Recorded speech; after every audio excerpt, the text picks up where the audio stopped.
이번에는 통일부로 가보겠습니다. 통일부를 출입하는 이승현 기자가 밖에서 취재 중이어서 전화로 연결해 보겠습니다. 이승현 기자. 네, 안녕하십니까? 네, 안녕하십니까. 통일부가 이번 주 월요일 21일 담대한 구상에 대한 공개 설명회를 열었죠. 먼저 어떤 내용인지 소개시켜 주시죠.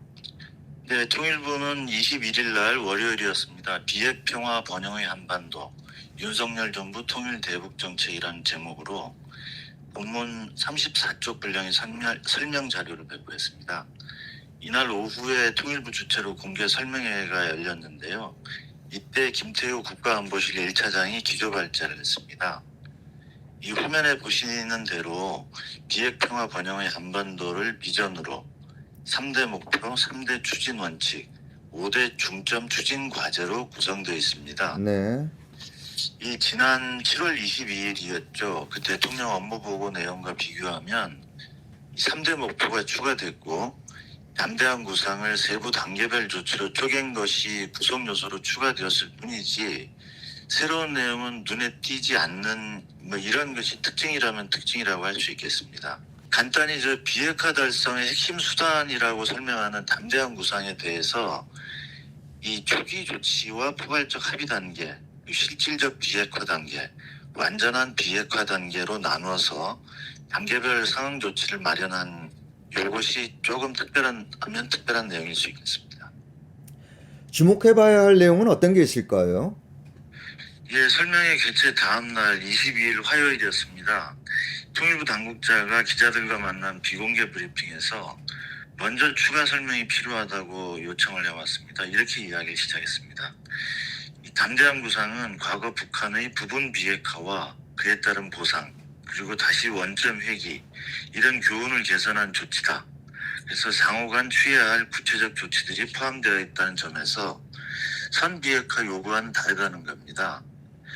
그동안 이런 내용은 여러 차례 정부 당국에서 설명이 있었고 새로운 내용은 아니지만 강조 차원에서 다시 말한다고 했습니다. 그러면서 이 담대한 구상은 북측이 우려하는 상황까지 호혜적으로 협의하는 열린 구상이라는 점도 특별히 언급했습니다.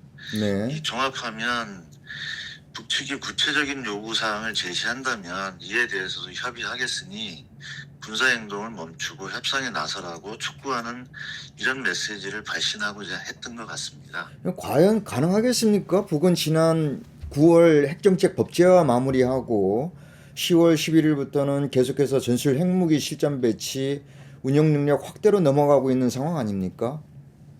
네, 이 애초부터 북측이 담대한 구상을 무시했다는 걸 모르지 않으면서도 이 담대한 구상을 통해서 지난 30여 년 동안 악화되어온 북핵 문제를 근원적으로 해결해 나가겠다고 밝힌 것, 이런 좀 이해되지 않는 대목입니다. 네.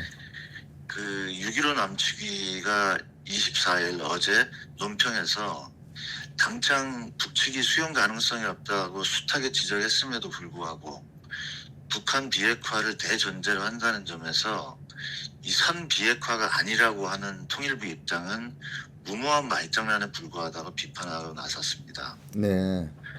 이 한 가지 다시 한번 상기해 보아야 될 문제인데요. 김정은 국무위원장이 지난 9월 8일 핵무력 정책 법제화 직후의 한 시정연설입니다.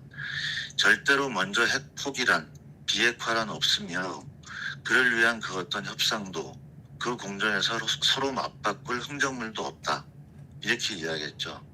또 우리의 핵을 놓고 더는 흥정할 수 없게 불태의 선을 그어놓은 여기에 핵무력 정책의 법화가 가지는 중대한 의의가 있다고 밝힌 바 있습니다. 네. 이 남북 관계가 우호적이었던 2018년 9월 남북 정상회담이 진행되던 때에도 그 김정은 위원장은 미국 대통령한테 친서를 보내서 비핵화 협상은 문재인 대통령이 아니라 트럼프하고 하고 싶다는 의향을 밝힌 게 뒤늦게 확인되지 않았습니까? 네. 이 핵 문제와 관련한 코리아 패싱은 하루 이틀 일이 아닙니다. 예. 그 좀 보다 직접적으로는 이 이야기를 다시 상기할 필요가 있을 것 같습니다. 이 대남 업무를 총괄하는 김여정 당 선전선동부 부부장이 불과 석 달 전 8.19 담화를 통해서 입장을 밝힌 건데요. 담대한 구상은 새로운 것이 아니라 10여 년 전 이명박 역도가 내들었다가 세인의 주목은커녕 동족 대결의 산물로 버림받은 비핵 개방 3천의 복사판에 불과하다.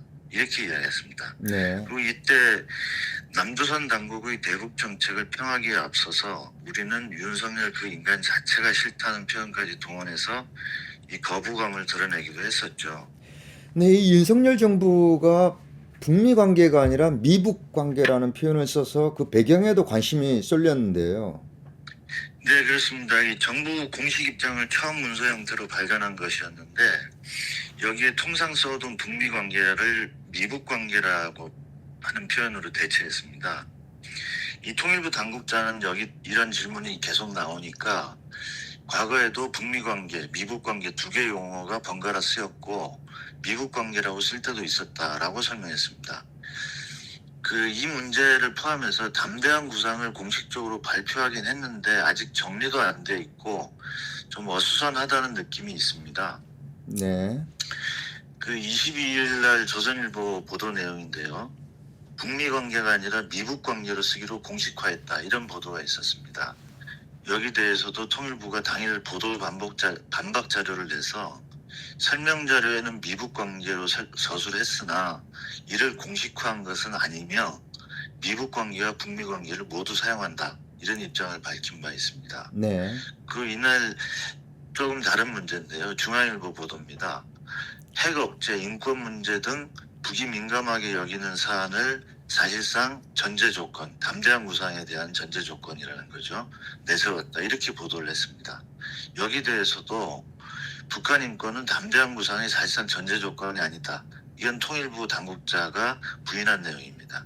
이렇게 아직도 좀 충분히 정리되지 않고 어수선한 상황인 것 같습니다. 네.